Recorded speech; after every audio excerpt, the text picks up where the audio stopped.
Halo teman-teman, Assalamualaikum warahmatullahi wabarakatuh. Jumpa lagi di channel Dr. Dimas, berbagi ilmu, berbagi manfaat. Sudah lama sekali karena kesibukan saya tidak sempat untuk membuat video yang terbaru. Dan pada kesempatan kali ini saya akan berbicara tentang suatu masalah yang mungkin beberapa orang menganggap, atau masih banyak di sekitar kita menganggap tabu untuk membicarakan, atau juga mungkin ingin membicarakan tetapi malu, yaitu tentang disfungsi seksual, terutama pada perempuan, karena saya dokter kandungan ya. Jadi teman-teman, disfungsi seksual ini seolah-olah fenomena gunung es yang hanya tampak di permukaan itu sedikit saja, padahal di bawah permukaan laut itu masih banyak yang tidak tampak. Mengapa demikian? Karena memang keterbukaan tentang masalah seksual di negara kita itu masih minim sekali, masih kecil sekali, dan ada semacam keraguan, kemudian ada perasaan malu untuk berdiskusi tentang masalah seks ini, bahkan pada pasangan sendiri. Nah, jadi secara umum saya akan membahas tentang disfungsi seksual ini adalah gangguan yang menyebabkan tidak optimalnya hubungan seksual antar suami istri ya. Dan tentu sebenarnya kalau diruntut, ada disfungsi seksual ini ada pada suami, ada juga pada istri. Pada suami biasanya hipoereksi atau ejakulasi dini, sedangkan pada perempuan ini lebih lebih banyak begitu ya, lebih luas masalahnya. Yang pertama adalah gangguan libido, gangguan hasrat ya, tidak ada hasrat untuk berhubungan. Yang kedua, gangguan orgasme, ada rasa atau sulit sekali untuk mencapai orgasme, bahkan tidak pernah mencapai orgasme. Kemudian yang ketiga, gangguan nyeri yang biasanya manifestasinya itu berupa vaginismus atau dispareni. Nah, disfungsi seksual ini teman-teman merupakan suatu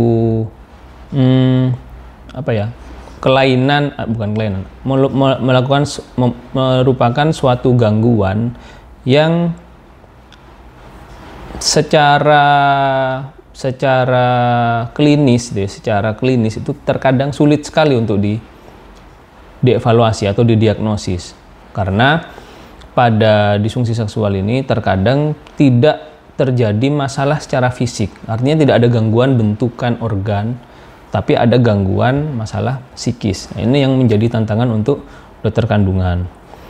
Kira-kira apa toh yang menyebabkan disfungsi seksual ini sering terjadi banyak terjadi pada perempuan? Ya, yang pertama itu adanya gangguan hormon ya.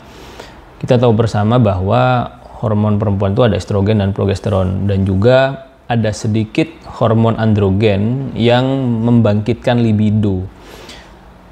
Biasanya pada kasus-kasus yang hipoestrogenisme, yang estrogennya rendah turun, menyebabkan perempuan itu kurang bergairah. Dan sebenarnya kondisi-kondisi hipoestrogen pada perempuan ini juga secara siklik atau secara siklus bulanan itu dialami biasanya di akhir periode haid menjelang haid berikutnya. Itu biasanya kondisi estrogen sedang rendah dan cenderung hiposeksual, ada rasa enggan untuk berhubungan. Kemudian ada masalah anatomis ya, ada masalah struktur ya. Misalnya selaput darah yang buntu, selaput darah terlalu tebal, kemudian ada sebagian vagina yang menyempit begitu ya. Ada selaput yang menutup vagina atau kita sebut septum, atau ada masalah-masalah anatomis lain yang menyebabkan penetrasi alat kelamin suami itu tidak memungkinkan. Bahkan biasanya dirasakannya adalah nyeri, bukan hanya buntu tapi nyeri. Dan ini perlu dilakukan evaluasi secara menyeluruh, apa yang menyebabkan masalah ini terjadi. Kemudian ada juga kaku otot ya, pada kasus vaginismus itu terjadi kaku otot yang tidak semestinya. Artinya misfinya atau vagina itu kaku sekali, sehingga pada saat lakukan penetrasi itu seperti mencengkram, kaku dan menolak. Dan ini bukan masalah yang ringan ya, bukan masalah yang remeh, tapi masalah yang cukup serius karena sangat mengganggu kualitas hidup ya. Sangat mengganggu kualitas hidup. Kita tahu sendiri bahwa fungsi seksual itu ada fungsi relasi, menjaga hubungan yang baik antara suami dan istri, ada fungsi reproduksi untuk meneruskan keturunan, dan ada fungsi rekreasi ya. Fungsi rekreasi ini tentu untuk kesenangan begitu ya. Dan bila tidak terjadi fungsi hubungan seksual yang optimal, maka fungsi-fungsi tadi tidak bisa terjadi, dan ini sangat-sangat mengganggu hubungan suami istri atau relasi suami istri. Kemudian jangan lupa juga ada trauma-trauma yang menyebabkan seorang perempuan itu merasa enggan untuk berhubungan. Misalnya trauma saat persalinan ya, terbayang-bayang saat proses persalinan, dijahit, digunting, kemudian diobok-obok, dirogop gitu. Itu kadang-kadang membuat seorang perempuan itu traumatis. Oleh karena itu menjadi catatan juga buat saya sebagai tenaga medis untuk melakukan persalinan pada perempuan, pertolongan persalinan pada ibu hamil itu harus dengan empati ya, dengan hati, sehingga tidak terjadi trauma-trauma yang tidak perlu ya. Kemudian tentu ada trauma-trauma kekerasan ya, misalnya pernah menjadi korban pelecehan seksual, pernah menjadi korban KDRT, pernah menjadi korban apapun lah yang menyebabkan trauma, mungkin pernah menjadi korban pemerkosaan begitu ya, itu menyebabkan seorang perempuan itu menjadi retensi sekali atau bahkan menolak terhadap keinginan untuk melakukan hubungan seksual. Dan ini yang perlu diterapi bukan kondisi fisiknya tapi kondisi psikisnya. Jadi kadang-kadang kita dokter kandungan membutuhkan konsultasi dengan dokter jiwa yang bisa mengobati masalah psikis, dan ini tentu bukan masalah yang ringan, bukan masalah yang simpel, perlu pemahaman, perlu curhat panjang lebar, perlu digali anamnesis ceritanya. Sebenarnya yang bermasalah itu apakah kondisi fisiknya atau kondisi kejiwaannya. Dan ini bukan hal yang mudah. Karena terkadang tidak jujur ya, berusaha menutupi dan sebagainya. Gitu ya. Dan ada juga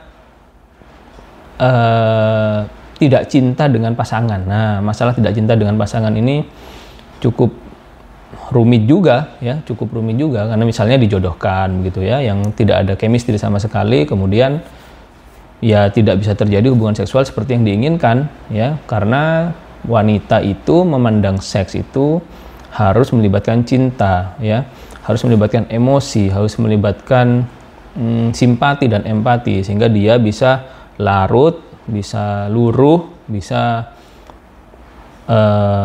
berhasrat untuk melakukan hubungan seks dengan pasangannya.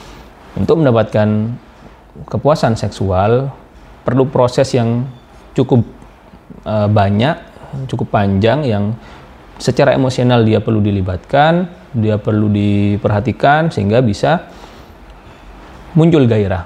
Dan itu akan sulit terjadi bila proses pernikahannya itu melalui proses-proses perjodohan, misalnya begitu ya. Tentu tidak semua perjodohan, karena ada banyak juga perjodohan yang berakhir bahagia. Nah, ini beberapa hal yang perlu diperhatikan untuk disfungsi seksual. Nah, apa yang perlu dilakukan pada orang-orang yang mengalami disfungsi seksual ini?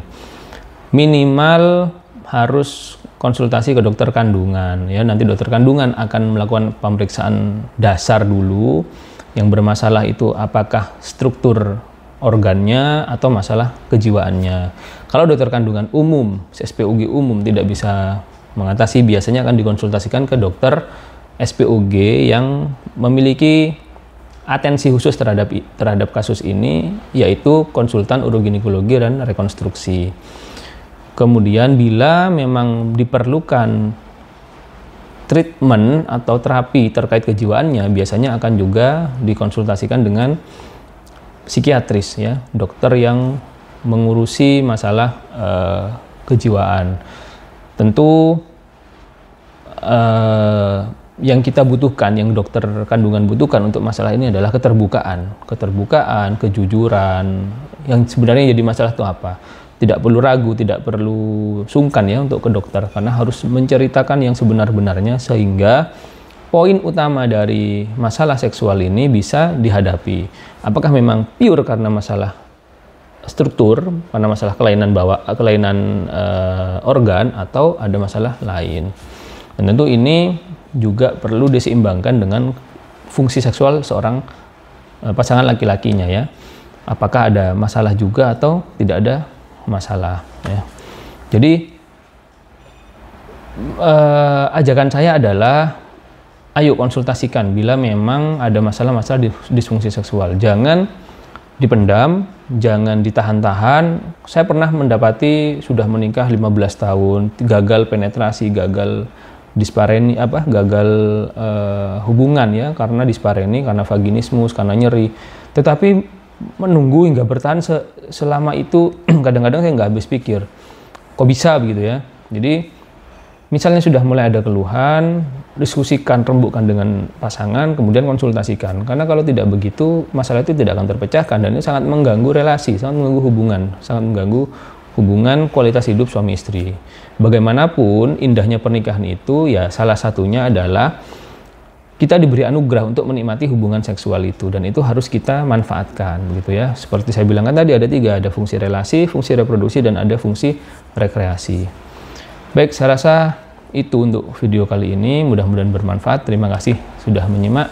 Assalamualaikum warahmatullahi wabarakatuh. Berbagi ilmu, berbagi manfaat.